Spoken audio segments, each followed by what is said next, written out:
All right, how's it going? Good. How about you? Okay.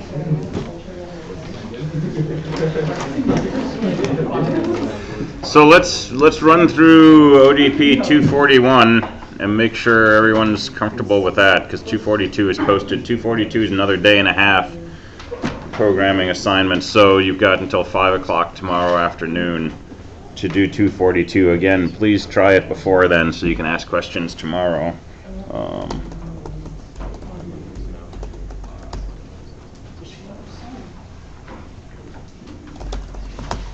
So 241 was searching a try for a word, and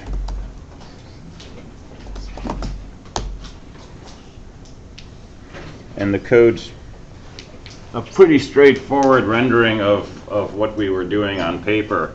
So the find word method takes a pointer to the root node and a character array, which is the word. So I have a temporary pointer, which is just a struct trinode star, initialize that to the root, and then loop through each character of your word and use our trick, take the ith character of the word, subtract the ASCII code for A, that gives us an index in the letters array, and see if that is pointing to something. So I set temp to whatever that index is pointing to. If temp is null, we know our word is not in the structure. Okay, if our word is in the structure, that thing should be pointing to a node that helps us resolve the next letter. So this loop basically moves down through the try with temp pointing to the successive nodes. If we come out of that loop, it means we found the last letter in the last node was pointing to another node, which temp is now referring to. So now we just check the end of string marker on temp. And if it's 0, then our word is not in the try. If it's 1, then we did find the word, so we return a 1. So again, the setup is something like this. Here's our root. Here's the C, points to a node. There's an A, points to a node. There's a T, points to a node, and end of string is set to 1. So we start off with temp being the root node, take the first letter, find the index from that, send temp to what it points to, so now temp is here. Take the second letter, find the index corresponding to an A, set temp to what that points to, so now temp is this node.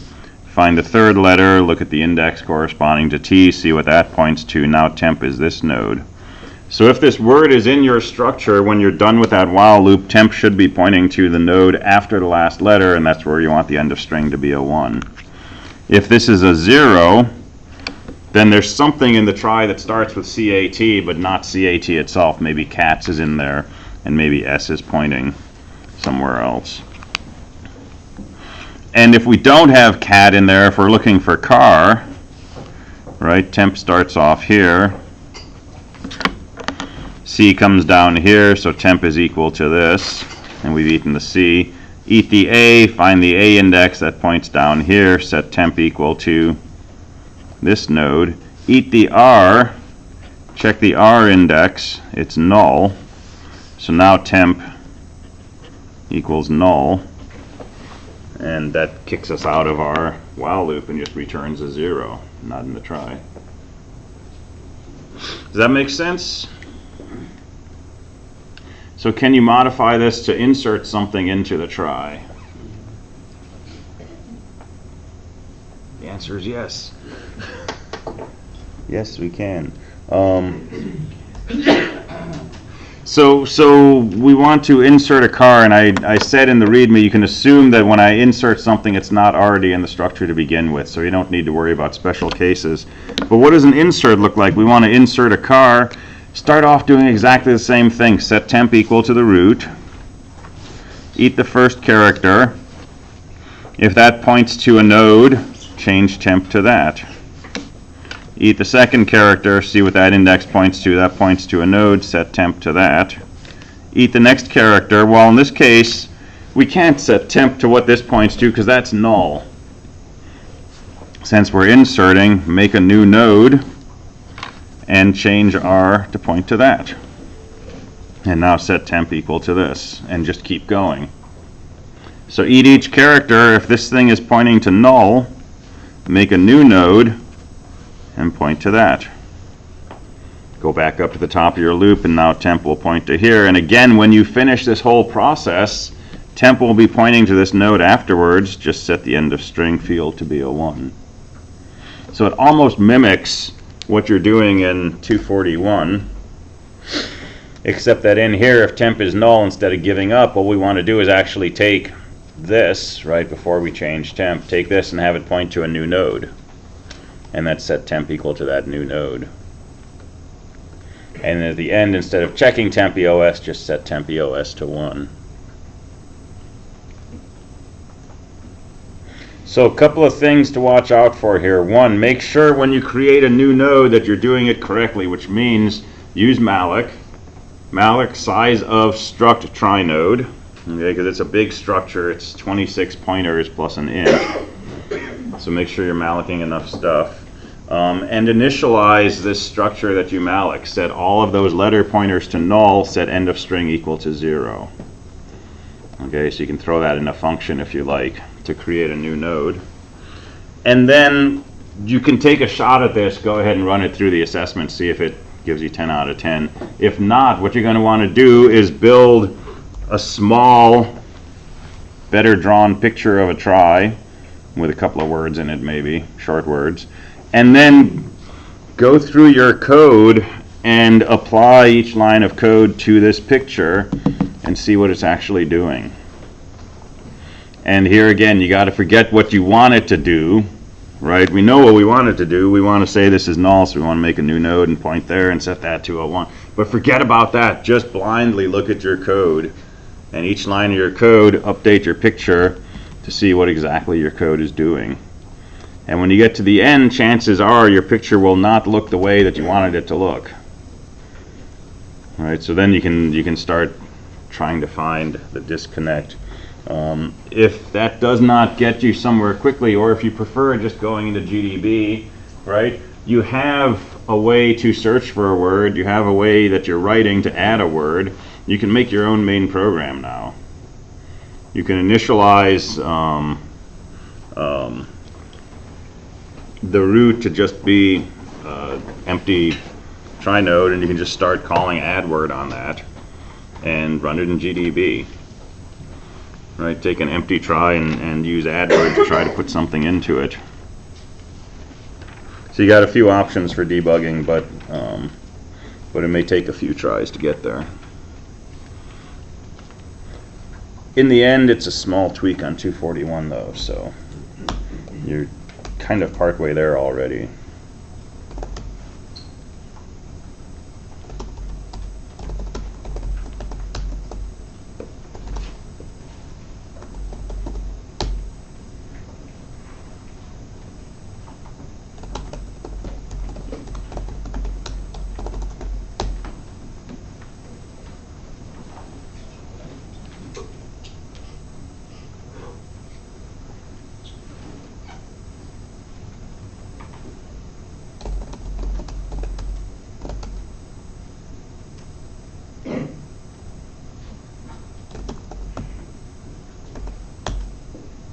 So here's the formal README for 242. So create a method called add word. You can declare it as void because it doesn't have to return anything.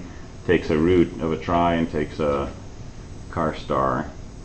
And usual uppercase letters only A through Z. And add it to the try. Good to go on that?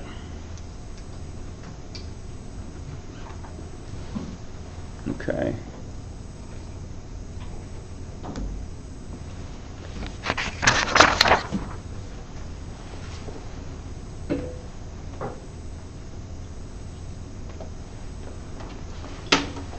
So let me run through a Radix sort, because we did this last time and I did it in the wrong order. So let's redo a radix sort, and then let's talk about its efficiency.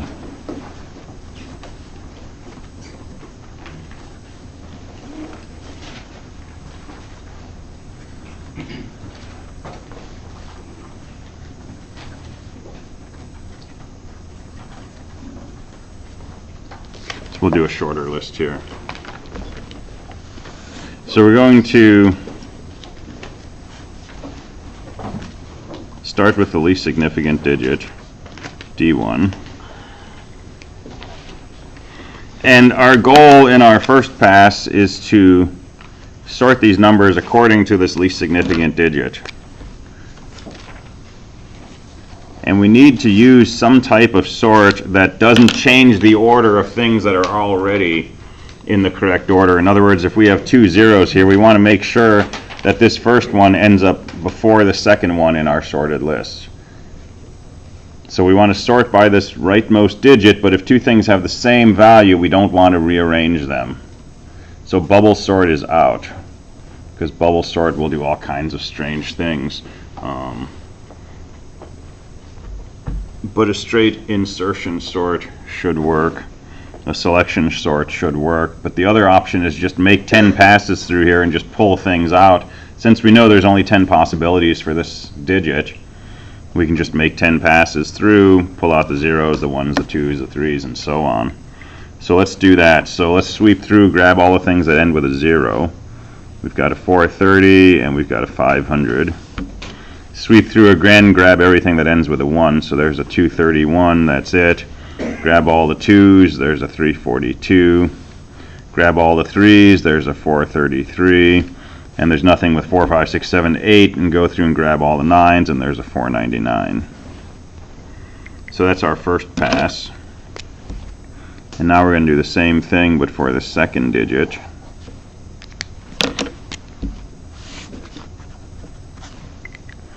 So grab the zeros, there's a 500. Grab the 1s, nope, grab the 2s, nope, grab the 3, so there's a 430. There's a 231, and there's a 433. 4s, there's a 342. No 5, 6, 7, 8, and grab the 9s, there's a 499. So that's our second pass, and then we have one more pass, which is to sort according to digit 3.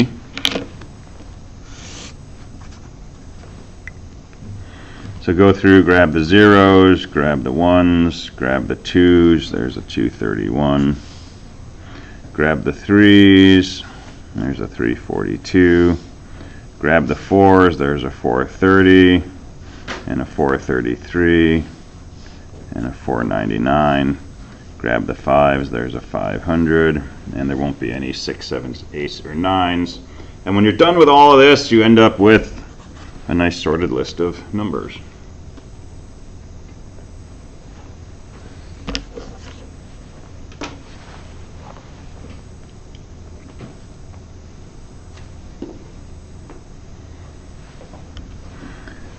And so this looks like an order n sort algorithm, because we have 10 possible values for each digit, which means even doing this quirky one-digit sort where we make 10 passes through and we pull out the zeros, the 1s, the 2s, and so on, that's 10 passes, and we have to do that a total of 3 times for 3 digits.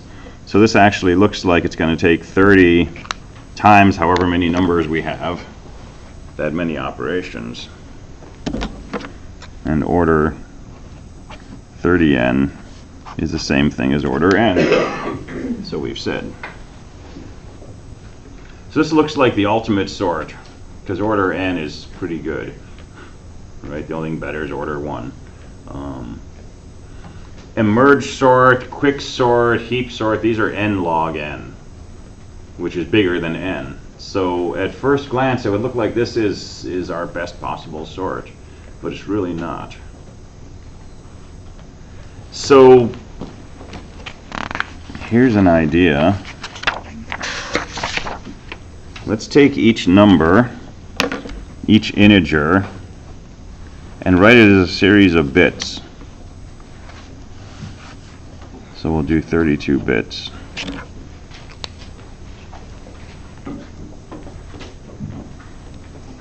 And let's use this radix sort on these numbers written as 32 bits.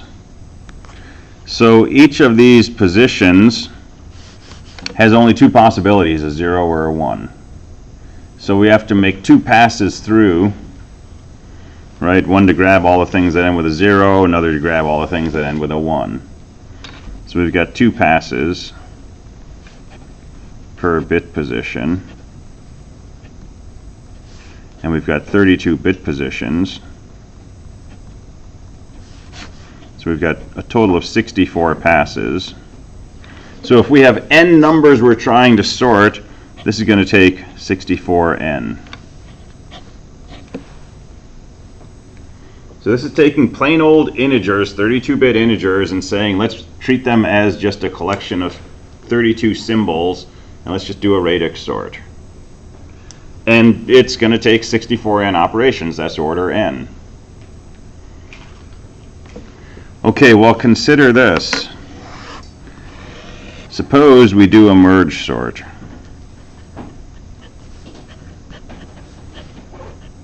That's order n times log n.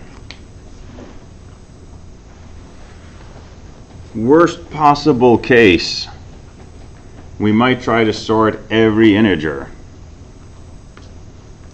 So how many integers are there if we have 32-bit representation of integers? 2 to the 32. Anyone know what that is? 4 billion. Okay, so worst case, n equals 2 to the 32, which is approximately 4 billion. So a merge sort is going to take roughly 2 to the 32 times, well, what's the log of 2 to the 32? 32, right? These are log base 2. So worst case, a merge sort is going to take O of 32n. Because log n never gets bigger than 32. Radix sort's going to take 64n. So even though in terms of order of complexity, n is better than n log n, in practical terms, at least for sorting up to 4 billion integers, a radix sort's probably going to be half as fast. This is ignoring the fact that the internal steps might be longer or shorter in one versus the other. But they're at least in the same ballpark, right? So the punchline here is, yeah, this is n log n, but log n is pretty constrained. It's not going to go above 32, as long as n is 4 billion or under. And so we can brush this 64n under the carpet and say, well, that's just log n. That's just order n, right? But that 64 is actually a significant factor. So radix sort is not the beat-all, end-all sort method, but it's a fun one anyway.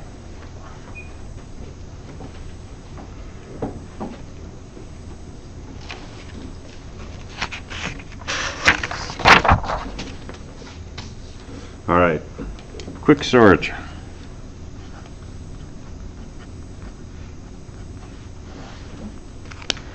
And I think there's a story about Quicksort. I haven't checked this lately, so this is from memory. But I think this was a researcher who went overseas and came back and started a job and was asked to code up a sort and told his boss that he thinks he knew a better way to do sorting than this. And the boss was like, that's impossible. So they bet like a bottle of whiskey on it. And he went off and he invented Quicksort, and it turned out to be faster than the sort that he'd been asked to do. So there's some degree of truth somewhere in there, but you can look it up. So Quicksort, this is a really strange kind of sort method, so I'm going to have you actually work on this on the board after we go through a few examples. Quicksort is going to be an n log n, average case. Worst case is going to be like n squared. It's got really bad worst case behavior, and the worst case for Quicksort is when you try to use it on something that's already sorted. turns out to be really slow then. So sometimes what you do is you actually take your data and you scramble it up before you quicksort it, just in case it was partially sorted to begin with, and that'll generally improve the performance. Would the shuffling take longer than the time saved? No, you can shuffle pretty efficiently. To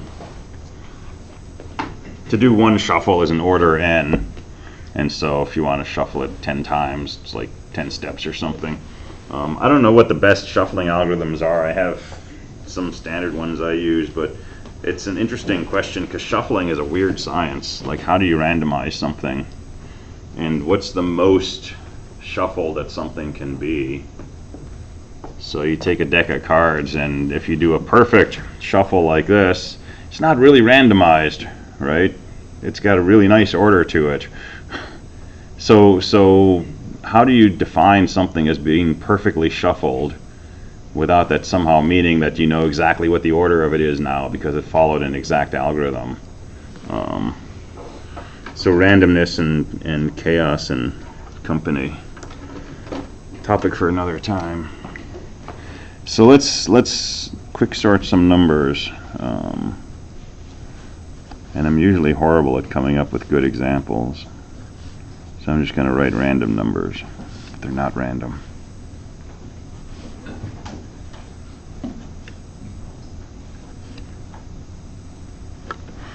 All right. So,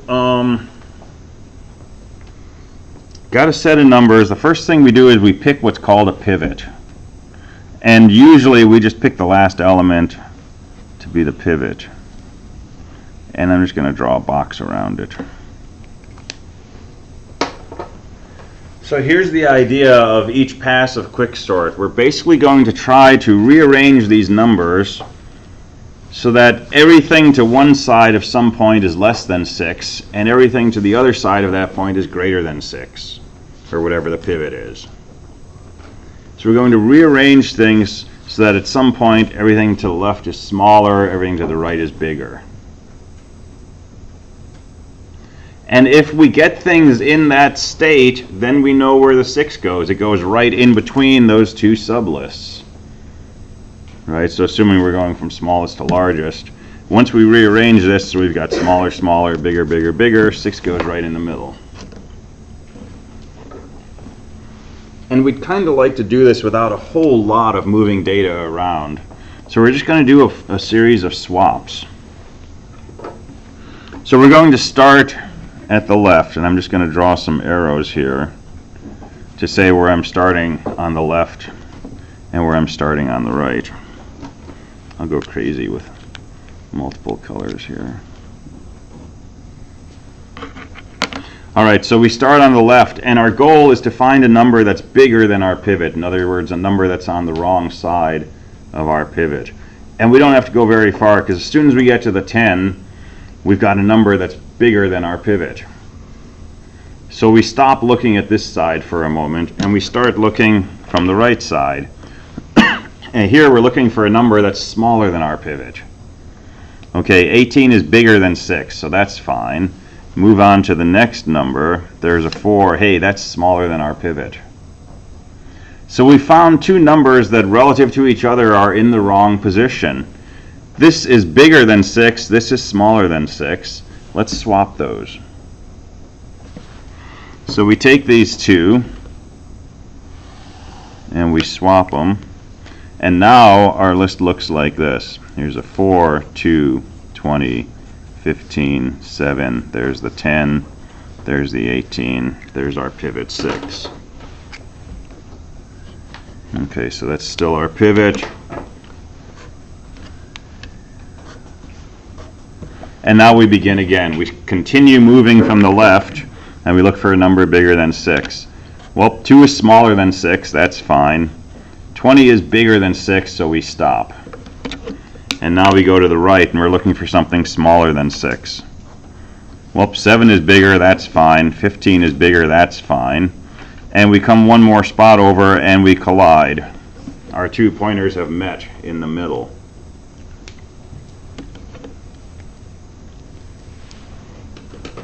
And so at that point, we're going to take this and we're going to swap it with the pivot. And now we end up with our final list: 4, 2, 6, 15, 7, 10, 18, and 20. And a minimal amount of data has moved here. We swapped these two entries, we swapped these two entries, and we're done. And what we know at this point is that this 6 is in the correct position in the final list. Once everything has been sorted, this has to be where the 6 ends up. Why? Because everything to the left is smaller. This is in the third position. There's 2 numbers to the left. So there's exactly 2 numbers smaller than 6, which means 6 should go in the third position, which is where it is.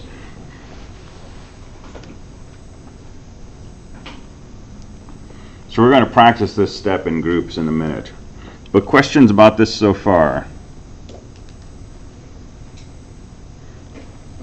We'll do one more example. So when we swap 6 and 20, so 20 become minus. So 20 will be the pivot next. Yeah. All right, so let's do another one. Let me see if I can come up with a really awesome example.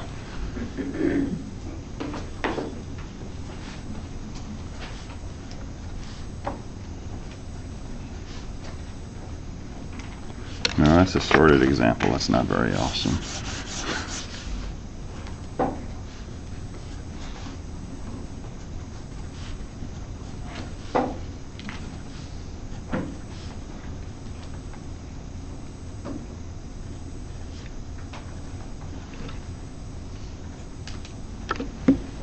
We'll see how this works.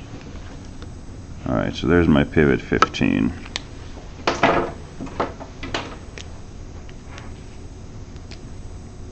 So we're going to start from the left. We're going to look for something bigger than 15. 3 is fine, 4 is fine, 50 is bigger than 15, so we stop there. We come over here, we look for something smaller than 15. 80 is fine, 70 is fine, 10 is smaller. So there's an issue right there. So let's swap these two. And now our list looks like this: 3, 4, 10, 40, 6, 50, 70, 80, 15.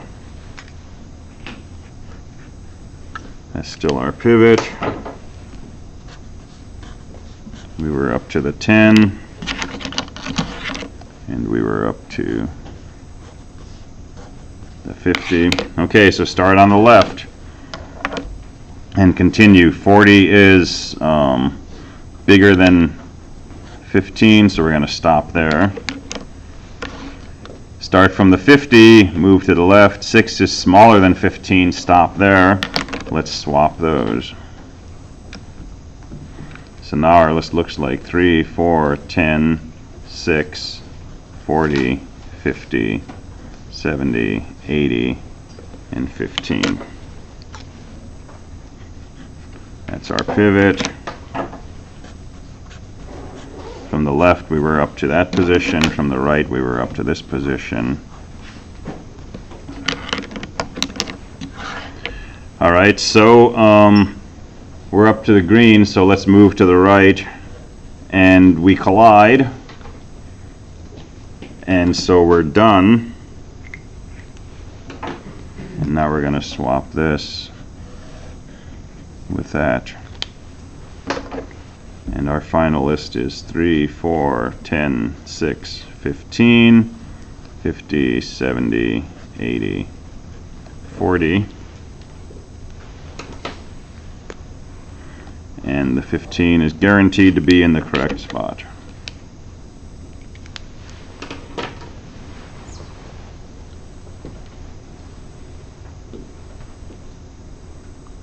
Doable. So this is an order n way of taking one number, the pivot, and putting it into the correct position in your array.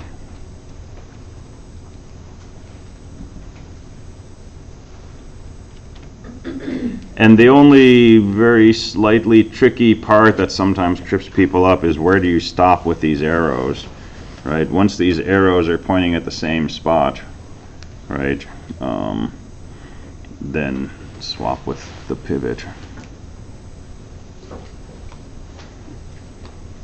All right, well, this is great. We got one number in the right spot, but these are not in any particular order, and these are not in any particular order. What do we do about that? Quicksort, Quicksort. Just sort those two sublists using Quicksort, and you're done.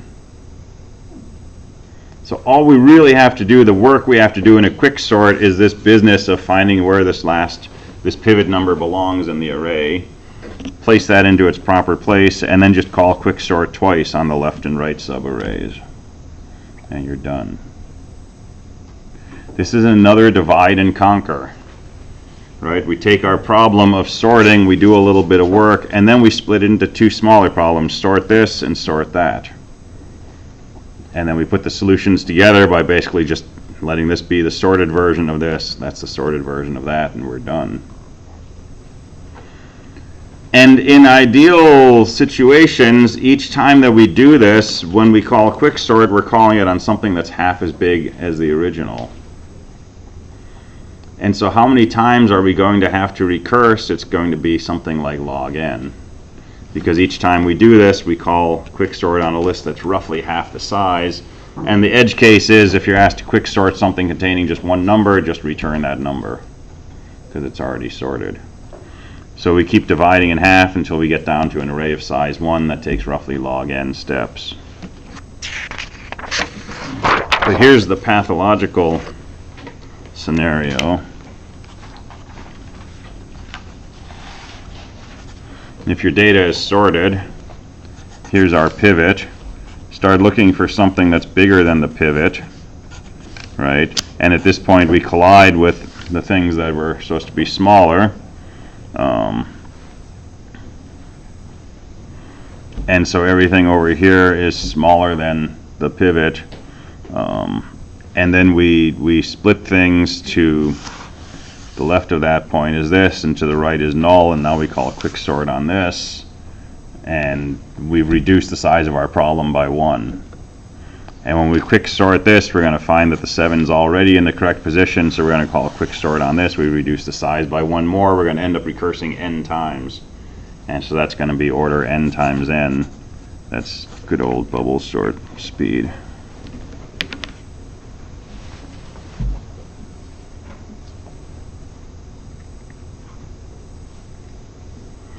All right, so you ready to try this? So find a spot on the board, and I'm going to let you come up with your own list of 10 numbers and apply Quicksort, because I seem to always come up with the same behavior in mind. You can So multi-thread this really easily. say what? You can multi-thread this really easily. Yeah. Say on a Do that, GPU. GPU could sort like Yeah, any yeah. amount of them.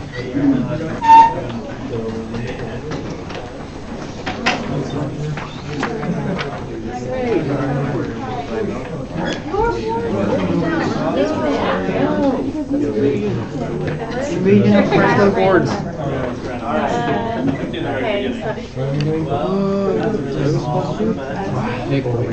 Pick 10 numbers and Quicksort them, or go through that first step of a Quicksort. They don't have to be like not ordered, right? Preferably not ordered. Make it interesting. I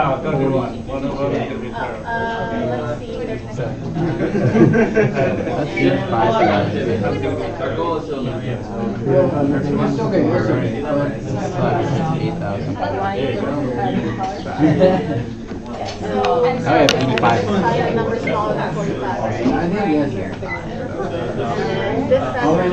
Oh, wait, no, when it's bigger. Okay,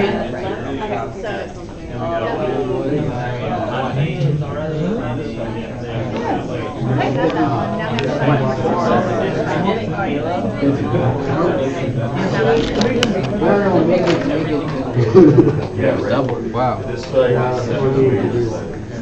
How many we have? 5, 6, 7, 8, 2 more. 2, 4, 5.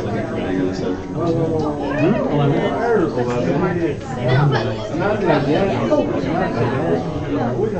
this is our pivot table. Thank you. Okay. This is our pivot number and No, we don't need to. Right. Oh, I know you're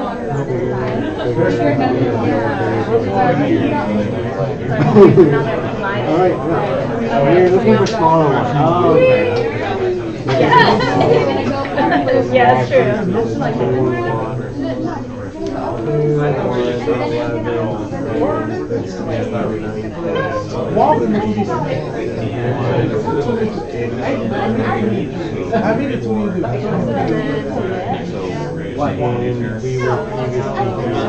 We have to now, Here. we usually divide it in half how we did it, right? Right. And you do Quicksort. Technically, we don't need to do Quicksort. Right, exactly. So we just need Quicksort. So, now we just look at this.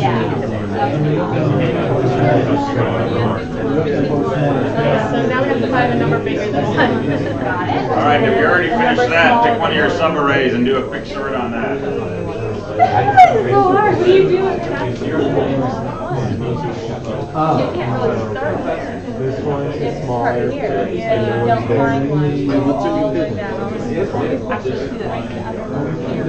No, I can't do it.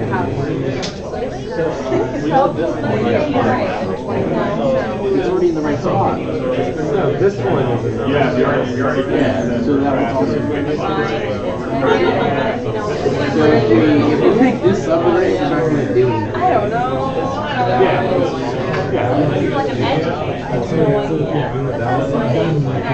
Because it makes sense up to this point. So this is our pivot? Yeah, if we do the left side, 71s are good. Oh, okay, so you're dividing it. Right, so it's on either side of the You can This is our pivot. And smaller.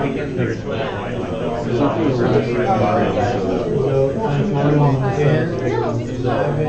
yeah, we start from the left, find a bigger one. Yeah, find bigger ones from the left, smaller ones. Get smaller. Okay, smaller from here, so, right? Smaller, and then bigger. Smaller. Yeah, but this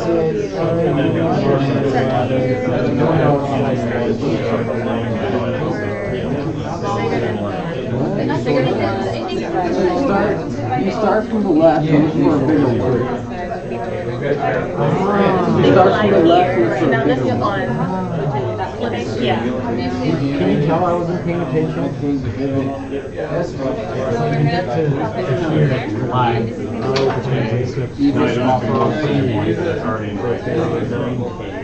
Not 90.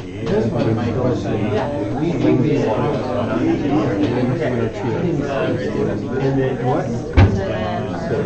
So now this. Because this one is already in its correct spot. So now we change it. We change it. Which is find a bigger one here. Circle the 7 and. Oh, yeah, that's right. You're right. You start from the left and find a bigger one. Okay, yeah. And then I start from here, find a smaller one. Less than 14. This is Yeah.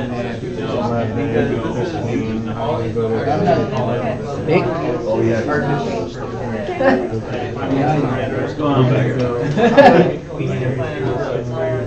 So it's finding a bigger one.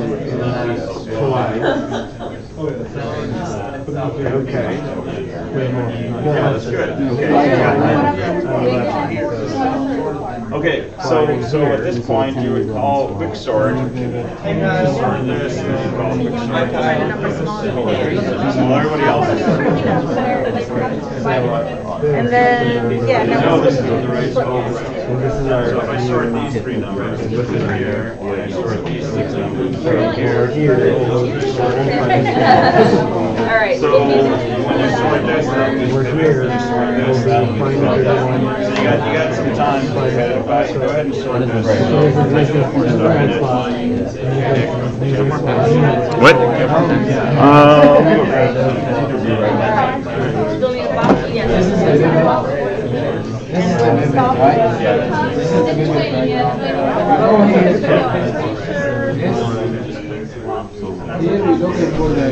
They're about to collapse. They're about to collapse. Here we're looking for. Do the last part. Okay, time to go sleep. Where's Nick? Nickelodeon? Oh no, Nick. He's there. With William. I know. Nick? Yeah. No, he's not. He's there. Thought I had plenty of time until I had to go to bed last night, but I didn't know. Oh no, he's. That's him. No, there he is. He just came in there. Never mind. I'm asleep. I'm just talking.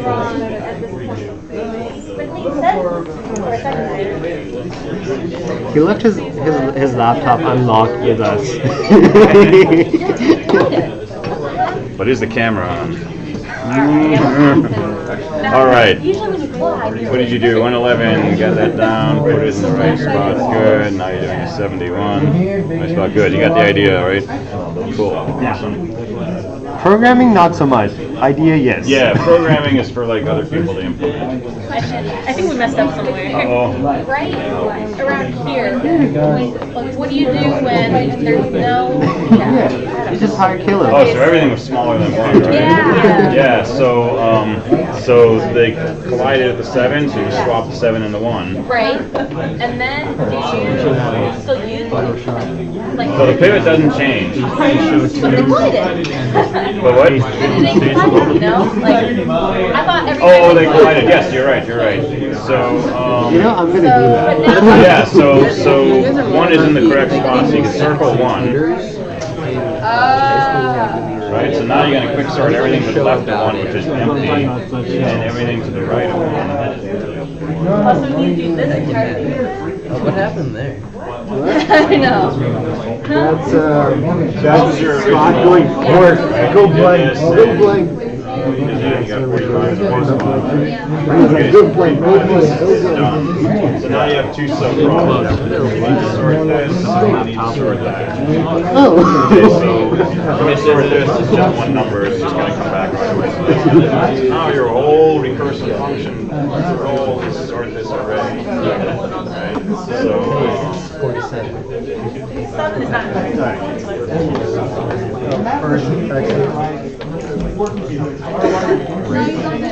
yeah, so How would we know that? Okay, so just first, let's move it. yeah, get rid of those.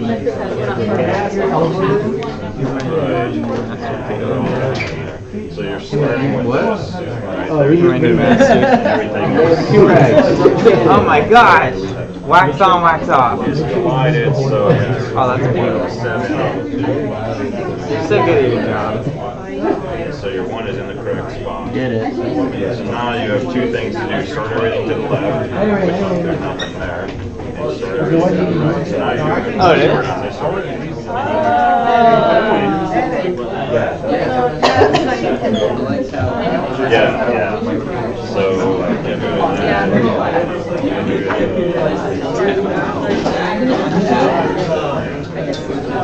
Okay, that makes sense. Okay, that's it. Now I get it. Yeah.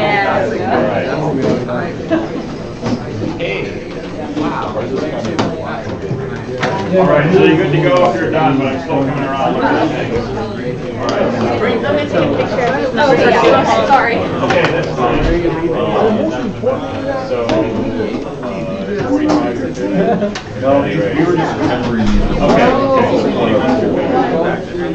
Yeah, watching this one, that'll be reason. Draw another one. Draw it bigger and Oh, okay. Yeah, so you're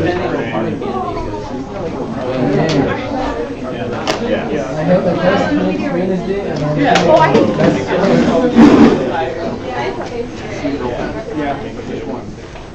The second one. Whenever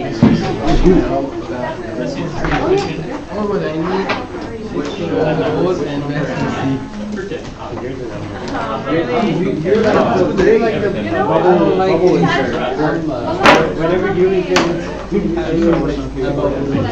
I believe last night I was just like, down like, I believe there were curses. I believe there were some guys just haven't catch up.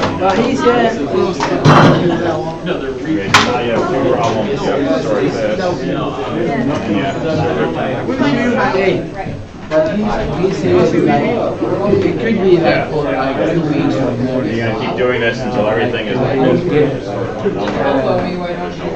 He get somebody, which is okay. Yeah, cool.